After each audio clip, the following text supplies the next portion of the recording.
Hello, everyone. Welcome to tonight's webinar. Chart like your livelihood depends upon it, because it does. My name is David Carlisle. I'm from DocShop Pro. For those that aren't familiar with DocShop Pro, we are your one-stop shop for your medical supplies and equipment. You can cross-comparison shop for daily supplies, find ancillary products, capital equipment, and utilize our partner programs for diabetic shoes and custom AFOs. With the My Supply Manager, you can take the process of reordering your supplies from different brands and transform it in 2 minutes and save you money in the process. We are excited tonight to have Jeff Frederick and Dr. Juliana. Before we get started, just wanted to let everybody know that that everybody is on mute. We do encourage you to utilize the chat and questions section over to the right to submit any of your questions or comments throughout this webinar presentation. We will answer all the questions at the conclusion of the webinar. This presentation is being recorded and we'll have it available on our YouTube channel, as well as it will be emailed out immediately after this webinar. I'm excited with Dr. Frederick and Dr. Juliana being a part of this. They are both nationally recognized speakers and authors who have practiced podiatric medicine for 20 plus years and co-host Essential Adaptions, the Voice of Podiatry, a video podcast. They have both held chair positions within the Podiatry Association, such as the American Academy of Podiatry Practice Management, and work as practice management and consulting experts to help their colleagues achieve success within their practice. They have taken their years of experience and collaborated on their new book, The $1 Million Practice, which you will be receiving for attending this webinar. You'll receive an email when the webinar is over asking for you to provide your address if you would like to receive the book. Typically, it'll be about 2 to 3 weeks before that is sent out. With that being said, I would love to introduce Dr. Frederick and Dr. Juliana. The floor is y'all's. Thank you very much, David. That was a very nice introduction. Jeff, how are you this evening? Excellent, John. Excellent. It's a good evening to talk about documentation. It certainly is. And you know, David, we could probably spend a couple of hours talking about business strategies, but we'll leave that to the book. You know, but business strategies, like how important it is to really rein in your costs by using something like DocShop Pro. But yeah, we're going to talk tonight about one of those things in our lives that we all hate to do, but we realize without it, we simply don't have a livelihood. Of course, that thing I'm talking about is charting. We're really going to talk about your charting efficiency and compliance and help you understand how to perform this task safely in an age where it's really becoming more and more perilous and threatening to our businesses. Before I do that, I want to talk a little bit about Podiatry Risk Group. Podiatry Risk Group is a company designed specifically for podiatrists, and their products and services help mitigate the administrative risks associated with practicing podiatry. The company was actually born out of a necessity caused by a significant ramping up of third-party payer audits and penalties. I think we're all aware of this very ominous trend happening right now that's costing our profession millions of dollars in paybacks. You know, a while back, the Cerner Corporation did a study, and they found that shockingly, for each patient encounter, physicians spend an average of 16 minutes interacting with their electronic health record. 16 minutes of every encounter is wasted with fiddling around with technology and not necessarily paying attention to the patient. Now, ironically, that doesn't even mean that the doctor kept themselves timely in the creation of their chart note, because the same study also found that doctors spend up to 11% of their off hours getting caught up on their chart notes. So 11% of their weekends, their family time, etc., are spent trying to get caught up on charting. And here's the real kick in the pants, that despite all of that time they're spending trying to keep up, physicians are still not producing adequate chart notes. What you're looking at here is the 2018 Medicare improper payment rates, and this has only worsened over the most recent years. Notice that all of the improper documentation for podiatry, 78.2% of it was as a result of insufficient documentation. That's huge. 2.3% was actually caused by no documentation whatsoever. So what does this all mean in dollars and cents? Well, what you're looking at here is across all specialties, not just podiatry. Insufficient documentation amounted to $17.7 million of improper payments. No documentation was over $800 million. Lack of medical necessity was $6.7 million. So you do the math. Economically, charting creates about a $1 billion treasure chest that third-party payers can recover money from. So now I think you understand why audits have been significantly ramping up and will continue to do so. It's, potentially a great economic windfall for CMS as well as other third-party payers. So what are some of the things that auditors are frequently looking for and finding when they come into your office? What are they finding in chart notes that begins their process of opening up that treasure chest? Well, first, auditors are extremely critical of what's called boilerplate templates. So this is one of the fundamental problems, not with all, but with some electronic health records. Some of them work. In fact, many of them work by the use of templates. But it's not the template itself that's problematic. It's the fact that out of complacency, sometimes we often just click the template, and the template alone doesn't necessarily tell the unique story behind that unique patient. Occasionally, we even try to compensate for that fact. Physicians will often engage in what auditors also refer to as note bloat. In order to create what visually looks like a robust and comprehensive chart note, doctors will often put things in the note that are meaningless, trivial, or inconsequential. And maybe that even allows the doctor to feel more comfortable to code at a higher level. Whatever the rationale, auditors find it extremely lucrative in their mission. And lastly, and this is particularly important this year, chart notes often lack telling the story of medical necessity behind the service. As you all know, evaluation and management services have changed. You no longer have to worry about bullets that you count in your review of systems, but your medical necessity has to be there, and it has to be unique to that patient chart note. And these are the things that are frequently missing when an auditor takes a look at your note. So I want to just give you a little bit of a look under the hood of my brain, if I may, and how I think about business. In any business I've ever engaged in, I've always looked at it as a game of chess. And we're engaged in a game of chess right now. When it comes to making sure your charts are timely and compliant, it's a game of chess. You have an opponent, such as an auditor, who's looking at your chess strategy.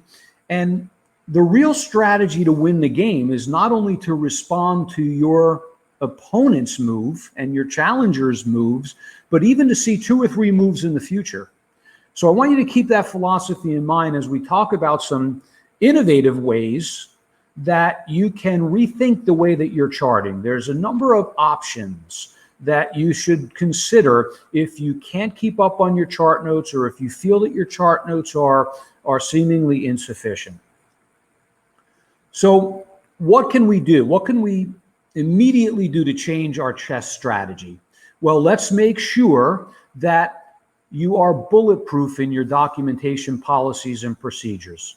First, you need to make sure that you ensure compliance across the entire practice. For example, you should have a coding policy and procedure manual that all staff is educated on. You should be providing coding and compliance education to anyone in the practice who deals with coding or documentation. You should have regular and consistent communication between your billing department and the physicians. There should be regular monitoring of the charting and compliance program. And if you haven't done so in a while, you should engage in an internal audit. Now, if you're going to perform an internal audit, what I would strongly suggest that you do is consider outsourcing it to a third-party, unbiased expert. Sometimes it's very difficult to be honest and objective when the audits being performed are being performed by the very people that they affect. So put it in the hands of an expert. There are consultants in our world that are happy to do this for you. And trust me, these are all done confidentially and without any judgments. Don't ever feel shy or worried about exposing your deficiencies to an expert. You are much better off allowing them to find your deficiencies as opposed to your opponents, the bad guys, right? Then you should be practicing the 10 principles of documentation. And I'm going to let Dr. Fredericks talk about those principles. Jeff? Yeah, thanks, John.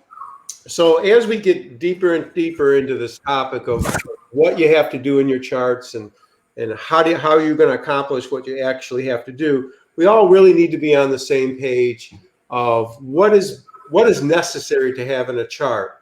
And when we talk about the principles of documentation for medical records, we always refer back to what Medicare standards are. So when we're going to talk about this stuff, and some of you know this stuff, some of you it'll be a review for, but I constantly forget this stuff. But having to defend doctors in audits, which I have, it's always best to remember this stuff. So we're pulling it from Medicare's requirements. And obviously private carriers have a little bit different leeway on what they allow, what they don't allow, but Medicare is the gold standard across the country, so that's what we're going to use. So I'm going to start by reviewing what we consider the 10 principles of documentation for medical records. What are the exact things you need in your record and why you need them? But before I dive deep into that, I'm going to make a comment about time frame on completing notes, because I get this question constantly when we talk across the country, is what is the exact time frame I'm expected to be able to complete a note? What is required by Medicare? What do carriers really require? So just so you know that Medicare has a general statement on this, that they say that documentation should be completed during or as soon as practical after care is provided in order to maintain an accurate medical record. Now, you may be asking yourself, what the hell does that mean? Well, to get more clarification, we've asked, as a society, MPMA and other societies have asked the medical directors for Medicare, what does that mean to you? What would you consider reasonable and accurate? And they've come back with a time frame of 24 to 48 hours. So, and the rationale is very simple. If you take longer than 48 hours to complete a record, then that record may not be as accurate as it should be, simply out of memory. So they don't want a medical record going a few days, a week, 2 weeks, a month down the line before you complete it, because they'll consider that a not accurate record. Which leads me to the second point, which is really important to understand. So you may be asking yourself, well, how in the heck are they going to know when I did this chart? So unfortunately for us, every physician in the world, every single EHR has what's called a background timestamp. So when you begin a chart, or when you start a chart, or when you open a note, it is stamped. It's not necessarily just stamped when you sign it. So if Medicare really wanted to dig deep and you were going through an audit and they were questioning when you did these notes and how long it took you to do these notes, they would know exactly when you saw the patient, when you started a note, when you finished a note. So it behooves you to really think about, you need to complete those notes in a time frame. And you may be saying, well, it's impossible to do, because when we're going to go over these principles, you're going to see, oh my gosh, how am I going to do all that stuff? So just some stuff to keep in the back of your head. So let's dive a little bit deeper into the documentation wonderland. So we all know a medical record should be as complete as possible, legible, and that is really for the old school people that were still handwriting. notes, but most EHRs are very legible, and it has to make sense. Obviously, the documentation of each encounter needs to include the date and reason for the encounter, appropriate history and physical in relationship to the patient's chief complaint. So obviously you can't do a history and physical that has nothing to do with why the patient's there. Review of any lab data, ancillary services were appropriate, and some kind of plan of care of what you are expecting the patient to do, or what you're going to plan for this patient. It's a basic outline structure. Secondly, you have to have past and present diagnoses should be accessible to the treating or consulting physician. In other words, if this is a diabetic patient, that should be indicated somewhere in the chart. If you're going to order an x-ray, a lab test, any kind of ancillary services, it's not just good enough anymore to say x-rays ordered and taken. It's x-rays are ordered to rule out painful first MPJ, possible fracture, whatever rationale you want to give, because later when you're audited, and you all will be audited and you know that, you have to be able to defend why I took an x-ray. It's not just good enough to say, well, the person had a bunion, so you take x-rays and the person has a bunion. You have to really give the reasons. Any relevant health risks should be included and identified. And John spoke about the change in E&Ms this year, evaluation and management. That's a huge piece of what kind of risk factors you're looking at. The patient's progress, past treatment, current treatment, change in treatment, why you're doing it. These are all issues that have to be documented. If the patient is non-compliant, you know you need to document that.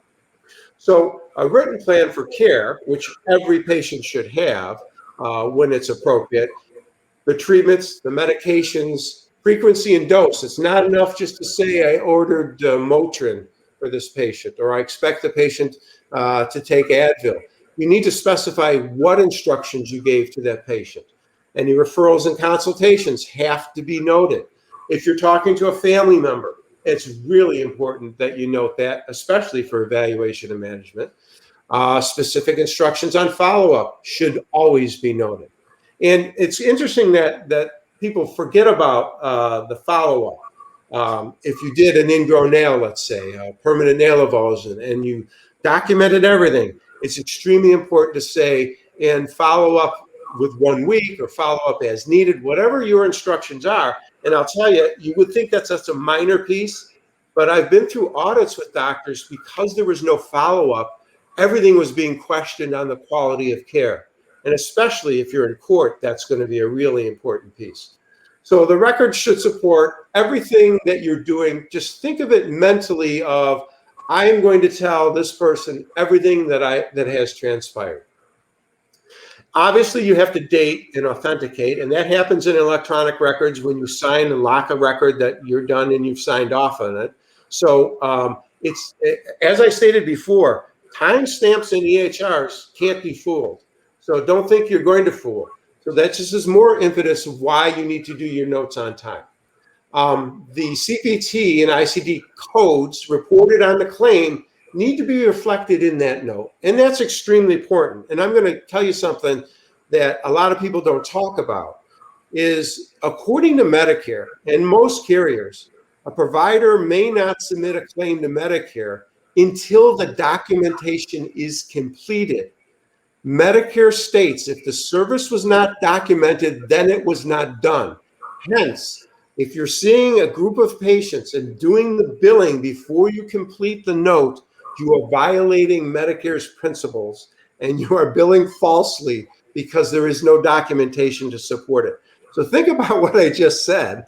For all you doctors that are having trouble doing your notes on time but are pushing your notes, pushing your billing out, which I used to be guilty of that. I'm going to be the first to tell you that, until I really understood that Medicare can hold your feet to the fire on this one.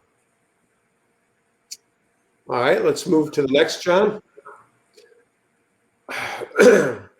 So we consider there are really 5 factors that improve the quality and usefulness of charted information. The accuracy of it is extremely important. The relevancy of what you're doing. As John said, bloated notes are so irrelevant. In fact, a bloated note containing irrelevant information is a key indicator for a auditor that you may not know or may not understand documentation. I would rather have a less loaded note with more relevant information because that's so much easier to defend. The note has to be complete from start to finish of what you saw, what you did, and what you planned. Timeliness, we talked about the restrictions on timeliness, and confidentiality. Obviously, your notes can't be thrown all over the counter. So let's talk a little bit about what you learned, how you document, why you learned it that way. Is it right? Is it wrong? And what standards we should hold you to. So most people, if you ask them, how did you learn to document? Well, some say, well, in school, we did it this way. Or some will say, well, I was just taught to do it this way. A carrier told me that they wanted to have this in the note all the time, so that's what I do. I've always been coding this way for years. It's not really a problem. They're paying me for the service, so what's the problem? Oh, everybody just does it this way. You know, this is what the standard is. I had a mentor once told me that this is the way to do it, so okay, that's the way I do it. And I read about an article that said, hey, I should just document this way. Well, I got to tell you guys and gals, having gone through my career and gone through as defending doctors and understanding Medicare and representing my association to Medicare and dealing with medical directors and all that history of stuff, there's only one thing that matters: how you document. That you meet the standards that are printed and that are published by Medicare of what needs to be in your documentation. And that's pretty much what we were talking about this entire lecture. Of all those things that we talk about have to be in there. Because your friend down the street did it a certain way is going to be no defense. It is so important that you understand what is considered medical necessity. And you understand the LCD policies that are for your regions, which of course are the coverage decisions that Medicare has made. And with each pathology, with each diagnosis, there is basically a written policy by Medicare of what you need to have in your chart and what's expected of you. So it behooves you as a physician to understand that. Because what you may understand and what you've learned from your mentor or from your friends can be completely different than what somebody else understands and interprets as medical necessity. So we basically say, what is medical necessity? Well, medical necessity is you're justifying to the world, to anybody that picks up that note and reads it, of why something was necessary or why you chose to do something. So the severity of the signs and symptoms of a direct diagnosis exhibited by the patient need to be talked about in your note. Why I'm going to do something, the probability of an adverse or positive outcome for the patient, and that risk to the diagnosis being evaluated. You're basically taking everything that's going on in your head, you're justifying of the path you're going to take, and you're going to justify, because of this, I'm going to order an x-ray, and you're going to state it in your chart. Otherwise, I could interpret your chart as being non-medically necessary. And I know it's a lot to grasp and say, oh, come on, this is ridiculous. But when you get audited, you'll understand it. So you need to think like an auditor, that the treatment is consistent with the diagnosis, signs, and symptoms that you have reported in this note. That is necessary and consistent with what would be considered generally accepted professional medical standards. You'll get a lot of insurance carriers saying, well, that treatment's experimental, or that's investigational, so we're not going to pay you for that. So it's really important that the standard of care of what in your community is, and you are following that. It's not primarily, I'm not treating somebody because it's going to be convenient for me to do this now. It's not necessarily a defense. Because every pathology usually has a series of steps of how you're going to treat something. I'm going to either treat this conservatively first and move through the different phases of treatment, or I'm going to surgically do something, but you have to follow those steps. You can't say, well, I took the patient right to surgery because that's the only thing they had time for. They're going to move to Europe next year, so we did it now. You have to show a series of treatment that is standard for your community.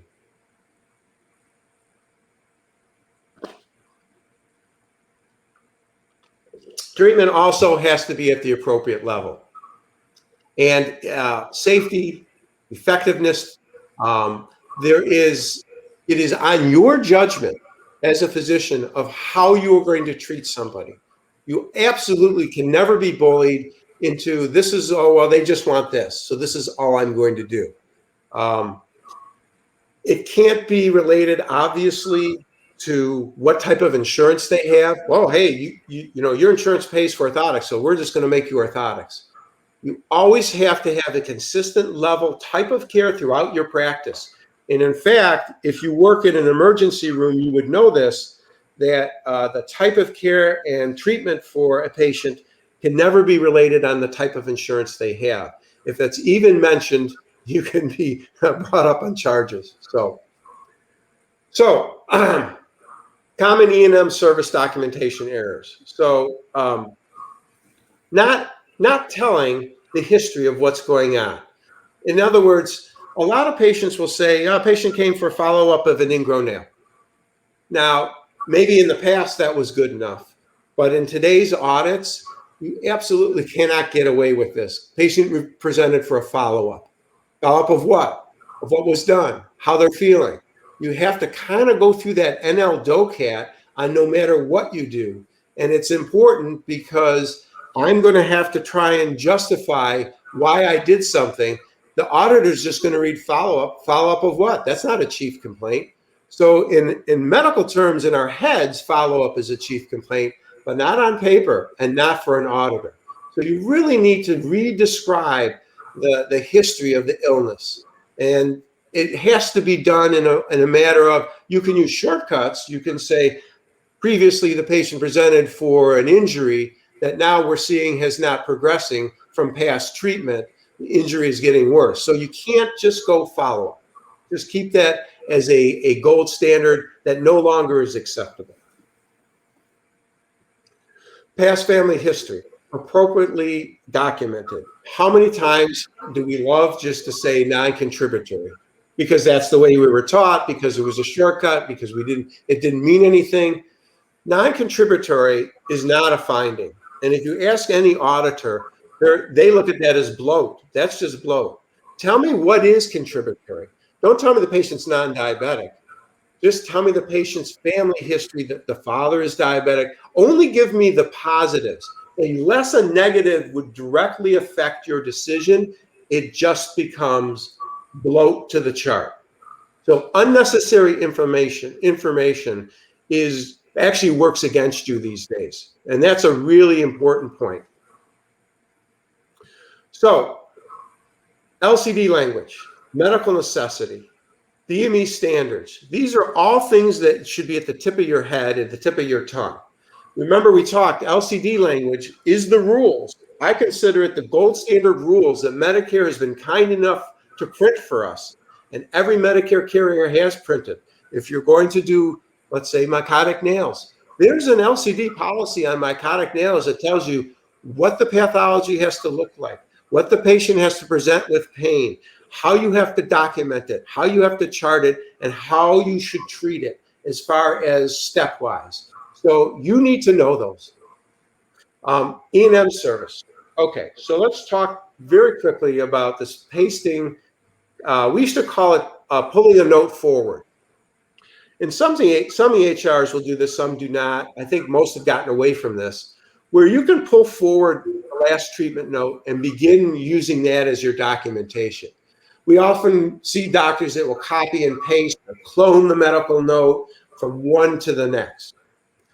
Cloning of documentation is kind of thought of as a misrepresentation of medical necessity, because you are just copying something over. An auditor will kill you on that. And what I have found, and I was guilty of it, we've all been guilty of this, we kind of use the same things over and over because we're familiar with it. We think they're very inclusive, but it's not really customized to the patient. So just pulling a note over, quite often you'll see irrelevant findings that may have been good for a patient 2 years ago, yet you're still pulling it forward. So be very, very careful if you clone or pull forward. I would suggest you stop doing that if you are doing that. Yeah, I have seen more problems with that than anything. And remember, chart load is bad. So it's a kind of a violation of doing it that way. So what do we find now? So we've gotten into the basis of what we expect in your chart. And what do we find? We find that most doctors are falling behind in their medical charting. It often is days. It's not just, I'll do it tonight. They're getting stacks of charts. They're just not getting there. They're taking the charts home. They're staying late to finish their charts. Their lives have really become difficult. We often thought when EHRs were introduced, they would make our lives a little easier, and they did at first. But EHRs can't do everything by themselves. They're great tools. They do structured data. They allow you to control a lot of what's going on in your patient data, but doctors are still falling behind. And we find that charting becomes one of the biggest contributions to physician burnout. Think about it, your day during seeing patients. You want to see 50 to 100 patients, which is ideal. But then you think of, oh my gosh, I've got to do the charting for that, and I've got to do it right, and I've got to do it accurately. How is this even going to be possible? What we do find is most doctors begin to cut corners on their documentation just to get by. All right, I'll just pull that note forward. I'll just add, it's the third toe now. I'm done. Let me out of here. I'll do anything just to get a note on the piece of paper because I got nothing now. We find that there's more pointing and clicking. There's not enough time to click enough things. Then we think, okay, I'll just start typing. You know what? I'll customize this because I'll type. And just typing away, more time is ticking by. John earlier during the presentation talked about the average time to do a note. Well, it's getting worse and worse and worse. And then the last piece, which overwhelms most physicians, is understanding all these LCD guidelines, that what is necessary to have in this chart. It used to be this, but now it's changed. Mycotic nails have changed over the last 10 years. Ingrown nails have changed over the last 10 years. Routine foot care or at-risk foot care has changed over the last 10 years of what is necessary now, what is considered medical necessity for you to do it. So all these factors are driving physicians batty. Most are so depressed on, I can't continue doing these charts like this.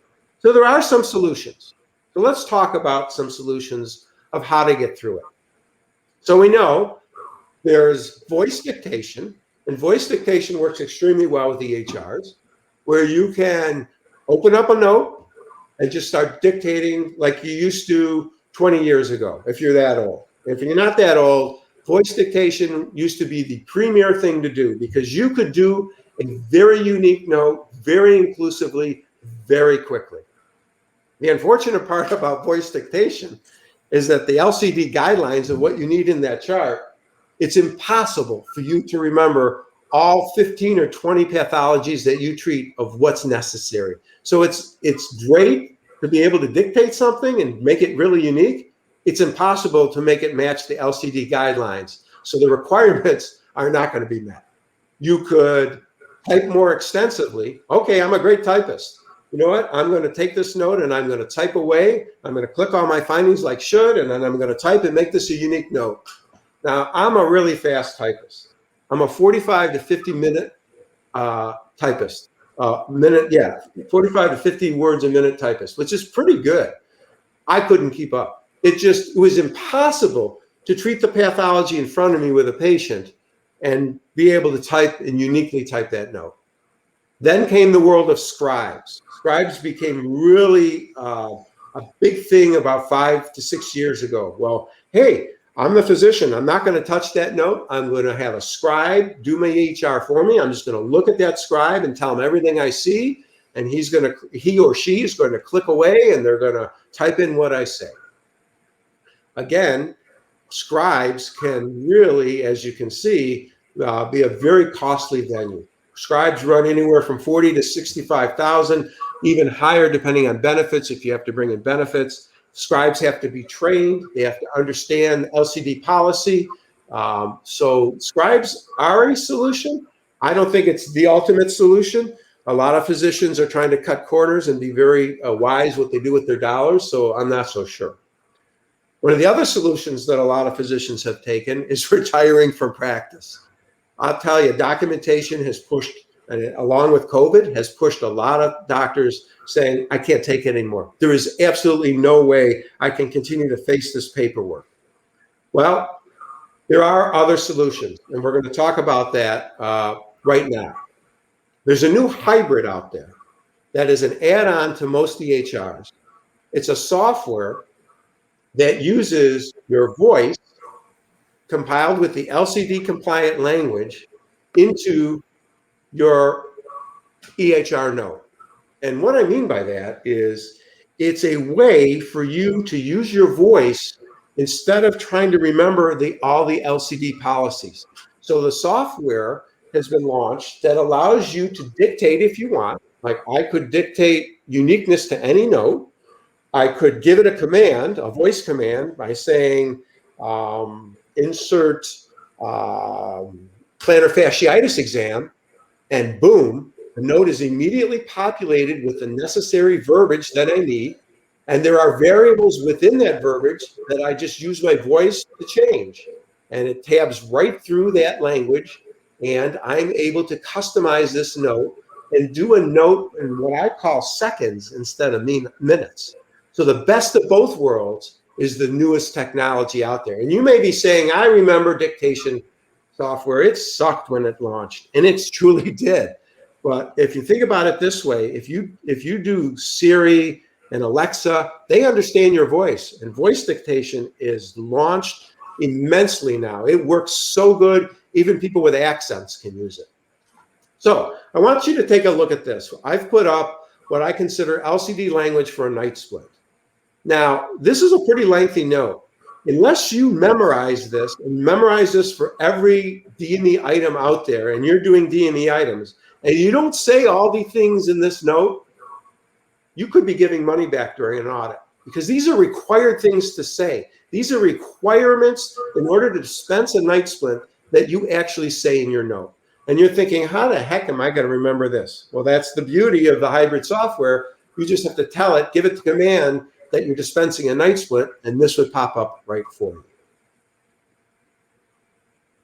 So, and without getting too in depth about the software is called Speakeasy, and it hooks into your EHR. You use a microphone. It had hundreds of podiatry commands already embedded in it. You can change them on the fly. You can use the variables. You get extremely unique notes, and it works with all the major carriers out there. Modernizing Medicine it'll work with. It'll work with TrackNet. It'll work with SAMI. You name it. It attaches to your EHR as an add-on. And I've had the chance to interview some leading attorneys on this. And here's a quote from Vince Buttacci, big firm, Buttacci and Liardi, who defend doctors. That's their primary goal in audits. And after we showed it to him and we interviewed him about it, about documentation, what he said to me was, I wish every doctor that I had to defend in an audit used Speakeasy, the software. Doctors that are using it love it. And even John Liardi, the attorney, said this should be standard issue for all doctors. So finally, I believe technology has finally come to the table and is going to solve this horrible, horrendous documentation problem for us. If you're interested, that's great. You can take a look at the software. It's at podiatryriskgroup.com/Speakeasy, or just go to Podiatry Risk Group, and there's a page on there that'll talk about Speakeasy. You can see it. You can email me if you want. You can email John if you want. We'd be happy to talk to you about it. But I believe right now, the doctors that are using Speakeasy, they all go home on time. 5 o'clock hits, it's the end of the hour, they go home. Their notes are done, and their notes are LCD compliant. So having said all this, and having said what you have to document in a chart, there's a lot out there. And don't think that, that you're safe, because you're not. Because auditors are thinking of more and more ways to dig deeper into your notes. So it's imperative that you really understand the basics of what needs to be in notes, and you understand LCD policies, and you constantly review them. And if you want to be like me, lazy, I use the Speakeasy software. It is so easy. John? That was great, Jeff. That's an excellent chess strategy to use, and that's fantastic. So, David, have there been any questions or chats that have come in regarding the topic tonight?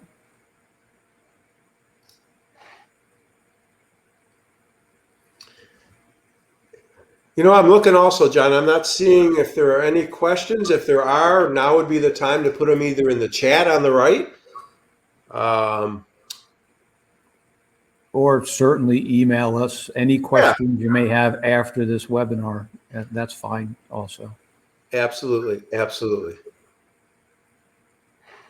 We didn't lose David, did we? David, are you there? Yeah, we might have. So it's my understanding, John, that everybody that has signed up and attended is going to get our new book. Yes. Yes, absolutely. Just to yeah, there it is, the $1 Million Practice. And honestly, John, John and I have really put a lot into this book on strategy, of right down to technology, training your office staff, everything you want to know. It's an easy read, and we're happy to provide it to Doc Shop, to provide to everybody that attended. Very good. Excellent. David, are you there or did we lose you? Jeff, hopefully you and I haven't delivered this webinar to each other. No, David's voice is out. Oh, okay. Okay. Yeah. All right. Well, we could certainly end it here. Everybody has our emails. I'd like to thank DocShop Pro for this webinar. And those of you who are not using DocShop Pro, have not listened to other webinars that I've delivered on business strategies and how to improve your profitability. So please consider looking into DocShop Pro. Jeff, thank you so much for your assistance tonight with this. Always, John. And I wish everybody a great evening. Have a good night.